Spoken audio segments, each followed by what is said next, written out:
Hi friends, இன்றைக்கி நம்ம வந்து பார்த்திங்கன்னா பச்சை சுண்டைக்காய் போட்டு காரக்குழம்பு தான் வைக்க போகிறோம். நல்லா சூப்பராக இருக்கும் இந்த காரக்குழம்பு. பச்சை சுண்டைக்காய், காஞ்ச சுண்டைக்காய் இதில் ரெண்டுமே போட்டாலும் அவ்வளோ அருமையாக இருக்கும் குழம்பு. வாங்க எப்படி செய்யறதுன்னு பார்க்கலாம். ஃபஸ்ட்டு வந்து பார்த்திங்கன்னா சுண்டைக்காய் வந்து நல்லா நசிக்கிறேன்.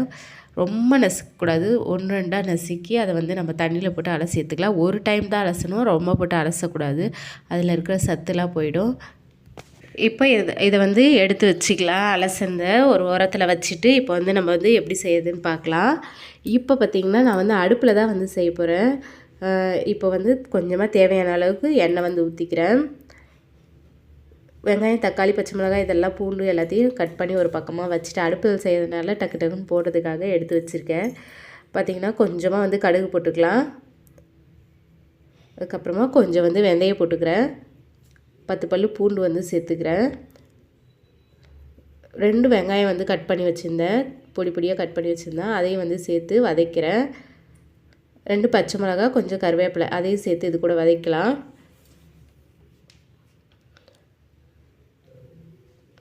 வெங்காயம்லாம் வதங்கினதுக்கப்புறமா நம்ம வந்து 2 பழம் தக்காளி பழம் வந்து கட் பண்ணி வச்சுருந்தோம், அதையும் வந்து இது கூட சேர்த்துக்கிறேன்.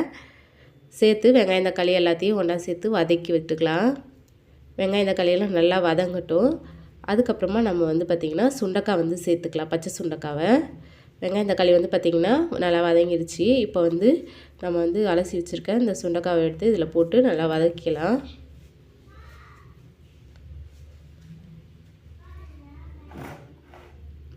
ஓரளவுக்கு இதெல்லாம் வதங்கினதுக்கப்புறமா நம்ம மிளகாத்தூள் வந்து சேர்த்துக்கிறேன்.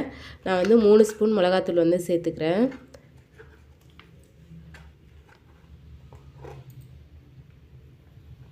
இது கூடவே சேர்த்து நம்ம வந்து வதக்கி விட்டுக்கலாம். பச்சை வாசனை கொஞ்சம் போட்டோம். மிளகாத்தூள்லாம் நல்லா வதங்கினதுக்கப்புறமா நம்ம வந்து தண்ணி வந்து ஊற்றிக்கலாம்.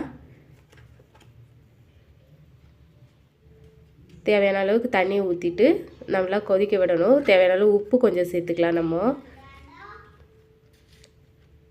உப்பு சேர்த்து நல்லா கொதிக்க விடலாம். குழம்ப நல்லா பச்சை வாசனைலாம் போனதுக்கப்புறமா நம்ம வந்து புளி வந்து சேர்த்துக்கலாம். அது வரைக்கும் மூடி போட்டு நல்லா கொதிக்கட்டும்.